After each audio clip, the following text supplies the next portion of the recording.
ಮನೆಯಲ್ಲಿ ಚಿಕ್ಕ ವಾಹನ ಇದ್ರೆ ಒಂದು ದೊಡ್ಡ ವಾಹನವನ್ನು ತೆಗೆದುಕೊಳ್ಳುವಂತಹ ಕೆಳಗಡೆ ಮನೆ ಕಟ್ಟಿದೀವಿ ಅಂದ್ರೆ ನಾನು ಚಾಲೆಂಜ್ ಮಾಡ್ತೀವಿ, ಕೆಲವೇ ವರ್ಷಗಳಲ್ಲಿ ಅದ್ರ ಮೇಲೆ ಇನ್ನೊಂದು ಮನೆ ಕಟ್ಟುವಂತ ಯೋಗ ಬರುತ್ತೆ. ಶ್ರೀ ಗುರುಭ್ಯೋ ನಮಃ. ಮಾಯಕಾರ ಪ್ರಭುವೇ ನಮಃ.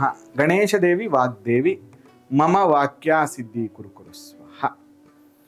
ವಾಸ್ತು ಪುರುಷಾಯ ವಿದ್ಮಹೆ ಕ್ಷೇಮಂಕರಾಯ ಧೀಮಹಿ ತನ್ನೋ ವಾಸ್ತು ಪ್ರಚೋದಯಾತ್. ಆರಾಧ್ಯ ದೈವನಾಗಿರುವಂತಹ ಮಲೆ ಮಹದೇಶ್ವರರ ನಮನದಲ್ಲಿ ನೆನೆಯುತ್ತಾ ವಿದ್ಯಾ ಗುರುಗಳ ತಂದೆ ತಾಯಿಯ ಪಾದಾರವಿಂದಗಳಿಗೆ ನಮಸ್ಕಾರವನ್ನು ಮಾಡ್ತಾ ಜಗದ್ಗುರು ಪಂಚಾಚಾರ್ಯರನ್ನ ಬಸವಾದಿ ಶರಣರ ನಮನದಲ್ಲಿ ನೆನೆಯುತ್ತಾ ನನ್ನೆಲ್ಲ ರೀತಿಯ ವಾಸ್ತುವಿಜ್ಞಾನ ವೀಕ್ಷಕ ಬಂಧುಗಳಿಗೆ ನಿಮ್ಮ ಮುಗುರು ಮಧು ದೀಕ್ಷಿತ್ ಮಾಡುವಂತಹ ಪರಿಪೂರ್ಣವಾದಂಥ ನಮಸ್ಕಾರಗಳು. ಹೇಗಿದ್ದೀರಿ? ಎಲ್ಲರೂ ಚೆನ್ನಾಗಿದ್ದೀರಿ ಅಂತ ಕೂಡ ನಾನು ಭಾವಿಸ್ತೇನೆ. ಇವತ್ತಿನ ಸಂಚಿಕೆಯಲ್ಲಿ ಬಹಳ ಕುತೂಹಲವಾಗಿರುವಂತಹ ಮತ್ತು ಎಲ್ಲರೂ ಇಷ್ಟಪಡುವ ಮತ್ತು ಭಯಪಡುವ ಎರಡು ವಿಚಾರಗಳುಳ್ಳಂತಹ ಒಂದು ಬೀದಿ ಕುತ್ತಿನ ಬಗ್ಗೆ ನಾನು ನಿಮಗೆ ತಿಳಿಸ್ಕೊಡ್ತೇನೆ.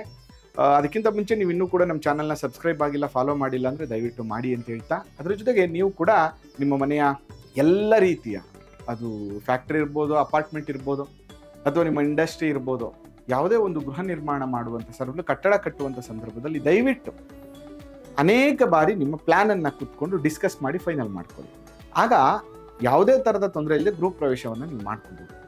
ನೋಡಿ, ಇವತ್ತು ಬೀದಿ ಕುತ್ತಿನ ಬಗ್ಗೆ ನಾನು ತಿಳಿಸ್ಕೊಡ್ತಾ ಇದ್ದೀನಿ. ಆ ಬೀದಿ ಕುತ್ತಲ್ಲಿ ಪ್ರಮುಖವಾಗಿರುವಂಥದ್ದು ಪಶ್ಚಿಮದ ಬೀದಿ ಕುತ್ತು.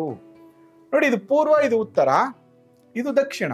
ಸಾಮಾನ್ಯವಾಗಿ ಈ ಓವರ್ ಆಲ್ ನಿಮ್ಮ ನಿವೇಶನನೇ ಮೊದಲು ಗಮನಿಸಬೇಕಾಗ್ತದೆ. ನಾವು ನಿವೇಶನ ಆದಮೇಲೆ ಅದರೊಳಗಡೆ ಗೃಹ ನಿರ್ಮಾಣ ಮಾಡುವಂಥ ಪೊಸಿಷನ್ನ, ಯಾವ ಜಾಗದಲ್ಲಿ ನಾವು ಗೃಹ ನಿರ್ಮಾಣ ಮಾಡ್ತೀವಿ ಅನ್ನುವಂಥದ್ದು ಅದು ನೆಕ್ಸ್ಟ್ ಹಂತದಲ್ಲಿ ಬರುತ್ತೆ.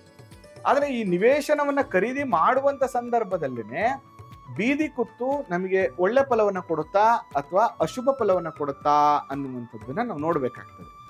ನೋಡಿ, ಸಾಮಾನ್ಯವಾಗಿ ಆ ಬೀದಿ ಕುತ್ತೇನಾದರೂ ನೋಡಿ, ಎಕ್ಸಾಂಪಲ್ ಇದು ಪಶ್ಚಿಮ. ಈ ಪಶ್ಚಿಮವನ್ನ ಎರಡು ಭಾಗ ಮಾಡಬೇಕು. ಓವರ್ ಆಲ್ ಮೆಜರ್ಮೆಂಟ್, ಎಕ್ಸಾಂಪಲ್ ಇದು 30 ಫೀಟ್ ಇದೆ ಅಂತ ಇಟ್ಕೊಳ್ಳೋಣ. ಈ 30 ಭಾಗದಲ್ಲಿ 10 ಭಾಗ ನೈಋತ್ಯ, 10 ಭಾಗ ಪಶ್ಚಿಮ, 10 ಭಾಗ ವಾಯುವ್ಯ ಅಂತ ಕರಿತೀವಿ.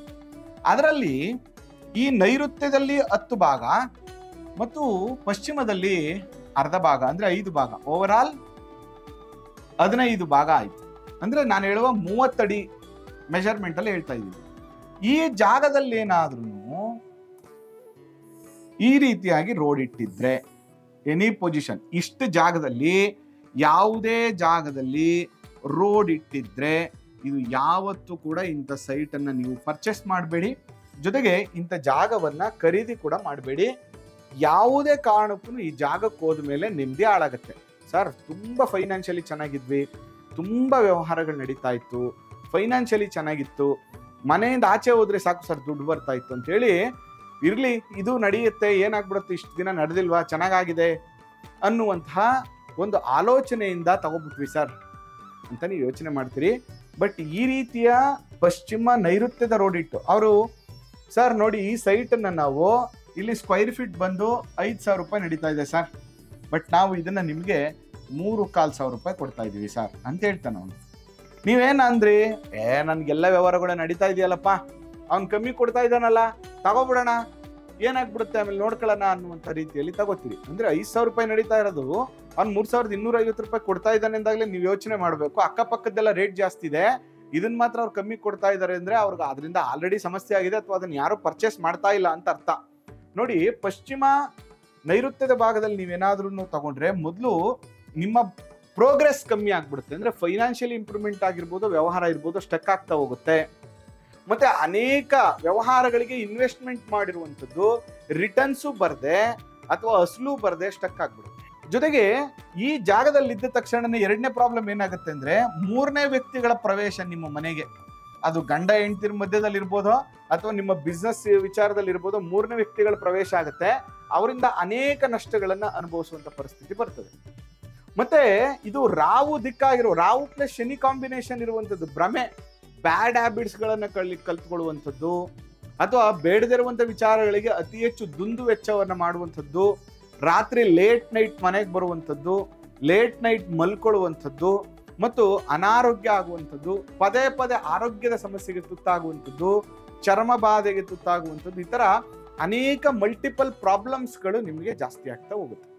ಅದರಿಂದ ಈ ಜಾಗಕ್ಕೆ ಹೋದ್ಮೇಲೆ ಈ ಆಸ್ತಿ ಖರೀದಿ ಮಾಡಿದ ಮೇಲೆ ನಿಮ್ಮ ಸಾಲ, ನಿಮ್ಮ ಕಮಿಟ್ಮೆಂಟ್ಗಳನ್ನ ತೀರಿಸಲಿಕ್ಕೆ ಬೇರೆ ಎಲ್ಲೋ ಇರುವಂತ ಜಮೀನನ್ನ ಮಾರಾಟ ಮಾಡುವಂಥದ್ದು, ಬೇರೆ ಎಲ್ಲೋ ಇರುವಂತ ಸೈಟ್ ಅನ್ನ ಮಾರುವಂಥದ್ದು, ಬೇರೆ ಇರುವಂತ ಆಸ್ತಿಯನ್ನ ಮಾರುವಂಥದ್ದು, ಅಥವಾ ನಿಮ್ಮ ಹತ್ತಿರ ಇರುವಂತ ಚಿನ್ನವನ್ನ ಗಿರಿವಿಗೆ ಇಡುವಂತಹ ಪರಿಸ್ಥಿತಿಗಳು ಬರುತ್ತೆ. ಅದರಿಂದ ಯಾವುದೇ ಕಾರಣಕ್ಕೂ ಈ ರೀತಿ ರೋಡ್ ಇಟ್ಟಿರುವಂಥದ್ದು ಅಂದ್ರೆ ನೈಋತ್ಯದ ಒಂದು ಭಾಗ, ಪಶ್ಚಿಮದ ಅರ್ಧ ಭಾಗ, ಓವರ್ ಆಲ್ ನಿಮ್ಮ ಮೆಜರ್ಮೆಂಟ್ ಅಲ್ಲಿ ಈ ರೀತಿ ರೋಡ್ ಇಟ್ಟಿದ್ರೆ ಯಾವುದೇ ಕಾರಣಕ್ಕೂ ಇಂತಹ ಸೈಟ್ಗಳನ್ನ ಖರೀದಿ ಮಾಡಬೇಡಿ. ಇದರಿಂದ ಯಾವತ್ತೂ ಕೂಡ ನಿಮ್ಗೆ ಒಳ್ಳೇದಾಗಲ್ಲ. ಹಾಗಾದ್ರೆ ಪಶ್ಚಿಮದಲ್ಲಿ ರೋಡ್ ಇಟ್ಟಿದ್ರೆ ತಗೋಬಾರ್ದಾ ಅಂದ್ರೆ ಖಂಡಿತ ತಗೋಬಹುದು. ಯಾವುದನ್ನ ತಗೋಬಹುದು ನೀವು ಅಂದ್ರೆ ಪಶ್ಚಿಮ ವಾಯುವ್ಯದ ಮತ್ತು ಈ ಪಶ್ಚಿಮದ ಅರ್ಧ ಭಾಗ. It is very good road it. ಇಂಥ ರೋಡ್ ಇಟ್ಟಿದ್ರೆ ಫಸ್ಟ್ ಅವನು 5,000 ರೂಪಾಯಿ ಹೇಳ್ತಾವನೆ ಅಂತಂದ್ರೆ ಮಾತುಕತೆ ಕೂತ್ಕತಾ ಇಲ್ಲ ಅಂದ್ರೆ 50 ರೂಪಾಯಿನೋ 100 ರೂಪಾಯಿನೋ ಜಾಸ್ತಿ ಕೊಟ್ಬಿಟ್ಟು ತಗೊಳ್ಳಿ. ಯಾಕಂದ್ರೆ ವಾಯುವ್ಯ ಇದೆಯಲ್ಲ, ವಾಯುವ್ಯ ಒಂದು ವಿಶೇಷತೆ ಏನಪ್ಪಾ ಅಂದ್ರೆ ಪಶ್ಚಿಮ ಮತ್ತು ಪಶ್ಚಿಮ ವಾಯುವ್ಯ, ಉತ್ತರ ವಾಯುವ್ಯ ಇವೆಲ್ಲ ಎಷ್ಟು ಪಾಸಿಟಿವ್ನೆಸ್ ಅಂದ್ರೆ ಇಟ್ಸ್ ಎ ವೆರಿ ಇಂಟ್ಯೂಷನ್ಸ್. ಇದು ಟ್ರಾವೆಲ್ ಎನರ್ಜಿ ಅಂತ ಕರಿತೀವಿ. ಯಾಕಂದ್ರೆ ಇಲ್ಲಿ ಮೂನ್ ಸೈನ್ ಜಾಸ್ತಿ ಇರುತ್ತೆ ಈ ಜಾಗದಲ್ಲಿ. ಅದರಿಂದ ಇಲ್ಲಿ ಯಾವಾಗ್ಲೂ ಚಂದ್ರ ಏನ್ ಮಾಡ್ತಾನೆ ಅಂತಂದ್ರೆ ಟ್ರಾವೆಲ್ ಮಾಡ್ತಾನೆ ಇರ್ತಾನೆ. ಎಲ್ಲೂ ಕೂಡ ಅವನು ಸ್ಥಿರವಾಗಿರೋದೇ ಇಲ್ಲ. ಪ್ರತಿ 2 ದಿನಕ್ಕೆ ಅವನೊಂದು ರಾಶಿಯನ್ನ ಬದಲಾಯಿಸ್ತಾ ಇರ್ತಾನೆ. ಮತ್ತು ಭೂಮಿಗೆ ತುಂಬಾ ನಿಯರೆಸ್ಟ್ ಇರುವಂತಹ ಗ್ರಹ ಅವನು. ಅದರಿಂದ ಅವನು ಒಂದ್ ಕಡೆ ಇರೋದಿಲ್ಲ, ದುಪ್ಪಟ್ಟು ಮಾಡ್ತಾ ಹೋಗ್ತಾ ಇರ್ತಾನೆ. ಅದು ನೆಗೆಟಿವ್ ಆದ್ರೂ ದುಪ್ಪಟ್ಟು ಮಾಡ್ತಾ ಹೋಗ್ತಾ ಇರ್ತಾನೆ, ಪಾಸಿಟಿವ್ ಆದ್ರೂ ದುಪ್ಪಟ್ಟು ಮಾಡ್ತಾ ಹೋಗ್ತಿರ್ತಾನೆ. ಅದರಿಂದ ಇದನ್ನ ಉಚ್ಚ ಸ್ಥಾನ ಅಂತ ಡಿಸೈಡ್ ಆಗಿದೆ. ಇದು ಉಚ್ಚ ಭಾಗ ಅಂತ ಕರಿತೀವಿ ಈ ಭಾಗವನ್ನು. ಅದರಿಂದ ಈ ಜಾಗದಿಂದ ನೋಡಿ, ಅಕಸ್ಮಾತ್ ಇದೊಂದು 10 ಅಡಿ ಬಿಟ್ಬಿಟ್ಟು ರೋಡ್ ಇಟ್ಟಿದ್ರೆ ಒಳ್ಳೇದಲ್ಲ. ಯಾವಾಗಲೂ ರೋಡ್ ಇಟ್ಟು ಡೆಡ್ ಎಂಡ್ ಇಂದ ಇದ್ರೆ ಮಾತ್ರ. ಈ ರೀತಿ ಇದ್ದಂತ ಸಂದರ್ಭದಲ್ಲಿ ನೀವು ಈ ಜಾಗವನ್ನ ಖರೀದಿ ಮಾಡಿದ್ರೆ, ಈ ರೀತಿಯ ಪಶ್ಚಿಮ ವಾಯುವ್ಯದ ರೋಡ್ ಇಟ್ಟಿರುವಂತಹ ಜಾಗವನ್ನ ಖರೀದಿ ಮಾಡಿದ 3 ರಿಂದ 4 ವರ್ಷಗಳಲ್ಲಿ ನೀವು ಇನ್ನೊಂದು ಸೈಟ್ ಅನ್ನ ಖರೀದಿ ಮಾಡುವಂತ ಯೋಗ ನಿಮ್ಗೆ ಪ್ರಾಪ್ತಿ ಆಗತ್ತೆ. ಆ ಮನೆ ಹೋದ್ಮೇಲೆ ಫೈನಾನ್ಷಿಯಲಿ ಇಂಪ್ರೂವ್ಮೆಂಟ್ ಆಗ್ತದೆ, ಆಕಸ್ಮಿಕವಾದಂತಹ ಧನ ಯೋಗ ಬರ್ತದೆ. ಮನೆಯಲ್ಲಿ ಚಿಕ್ಕ ವಾಹನ ಇದ್ರೆ ಒಂದು ದೊಡ್ಡ ವಾಹನವನ್ನ ತೆಗೆದುಕೊಳ್ಳುವಂತಹ ಯೋಗ ಬರುತ್ತೆ. ಕೆಲಸ ಕಾರ್ಯಗಳಲ್ಲಿ ಪ್ರಮೋಷನ್ ಸಿಗುವಂಥದ್ದು ಮತ್ತು ಲಾಭ ಜಾಸ್ತಿ ಬರುವಂಥದ್ದು. ಎಲ್ಲದಕ್ಕಿಂತ ಮುಖ್ಯವಾಗಿ ಫೈನಾನ್ಷಿಯಲಿ ಪ್ರತಿನಿತ್ಯ ಟ್ರಾನ್ಸಾಕ್ಷನ್ ಆಗುವಂಥದ್ದಾಗತ್ತೆ. ಟ್ರಾನ್ಸಾಕ್ಷನ್ ಇಂದ ಕೂಡ ನಿಮ್ಗೆ ಅನೇಕ ವಿಧದ ಲಾಭ ಆಗುತ್ತೆ. ಅದರಿಂದ ಇಲ್ಲೊಂದು ಗೃಹ ನಿರ್ಮಾಣ ಮಾಡಿದೀವಪ್ಪ, ಕೆಳಗಡೆ ಮನೆ ಕಟ್ಟಿದೀವಿ ಅಂದ್ರೆ ನಾನು ಚಾಲೆಂಜ್ ಮಾಡ್ತೀವಿ, ಕೆಲವೇ ವರ್ಷಗಳಲ್ಲಿ ಅದ್ರ ಮೇಲೆ ಇನ್ನೊಂದು ಮನೆ ಕಟ್ಟುವಂತ ಯೋಗ ಬರುತ್ತೆ, ಅಥವಾ ಇನ್ನೊಂದು ನಿವೇಶನವನ್ನ ಖರೀದಿ ಮಾಡುವಂತ ಯೋಗ ಬರುತ್ತೆ ಈ ಪಶ್ಚಿಮ ವಾಯುವ್ಯದ ರೋಡ್ ಇಟ್ಟಿದ್ದಂತ ಸಂದರ್ಭದಲ್ಲಿ. ಅದರಿಂದ ಯಾವುದೇ ಕಾರಣಕ್ಕೂ ಪಶ್ಚಿಮ ವಾಯುವ್ಯದ ಕಡೆಗೆ, ಆದ್ರೆ ಕಂಡೀಷನ್ ಅಪ್ಲೈ, ನಿವೇಶನದ ಕೊನೆಯ ಭಾಗದಿಂದ ಇರಬೇಕು. ಒಂದು 10 ಫೀಟ್ ಇದ್ಮೇಲೆ ರೋಡ್ ಇಟ್ಟಿದ್ರೆ ಅದು ಶುಭ ಫಲ ಕೊಡೋದಿಲ್ಲ. ಯಾವಾಗ್ಲೂ ಡೆಡ್ ಎಂಡ್ ಇಂದ ಇರಬೇಕು. ಆ ಡೆಡ್ ಎಂಡ್ ಇಂದ ನಿಮಗೆ ಪಶ್ಚಿಮದ ಅರ್ಧ ಭಾಗದವರೆಗೆ ಅದು ಎಲ್ಲೇ ರೋಡ್ ಇಟ್ಟು ಕಂಟಿನ್ಯೂ ಆಗ್ತಾ ಇದ್ರು ಕೂಡ ಇಷ್ಟು ಜಾಗದಲ್ಲಿ ಖಂಡಿತ ಅಂತ ಜಾಗವನ್ನು ನೀವು ಖರೀದಿ ಮಾಡಿ. ಆ ಜಾಗವನ್ನು ಖರೀದಿ ಮಾಡಿದ್ಮೇಲೆ 100% ಅಭಿವೃದ್ಧಿ ಆಗುತ್ತೆ.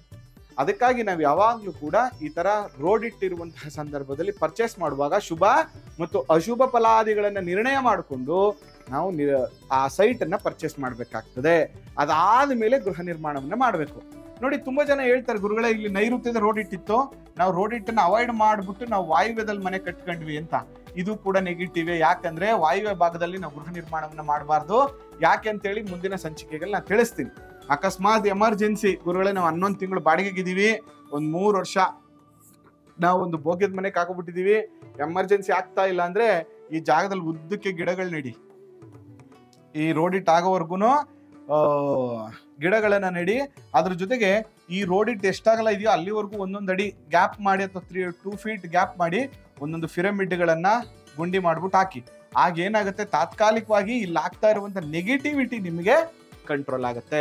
ಇದೊಂದು ಪರಿಹಾರವನ್ನ ಮಾಡ್ಕೋಬಹುದು ಅಂತ ಹೇಳ್ತಾ ಈ ಸಂಚಿಕೆನ ಮುಗಿಸ್ತೀನಿ. ಇನ್ನೂ ಹೆಚ್ಚಿನ ಮಾಹಿತಿಗಳನ್ನ ನೀವು ತಿಳ್ಕೊಬೇಕು ಅಂದ್ರೆ ಖಂಡಿತ ನನ್ನನ್ನು ಸಂಪರ್ಕ ಮಾಡಿ. ಆ ಮಲೆಮಹದೇಶ್ವರ ಅನುಗ್ರಹ ಸದಾ ನಿಮ್ಮ ಮೇಲಿರಲಿ. ನಮಸ್ಕಾರ.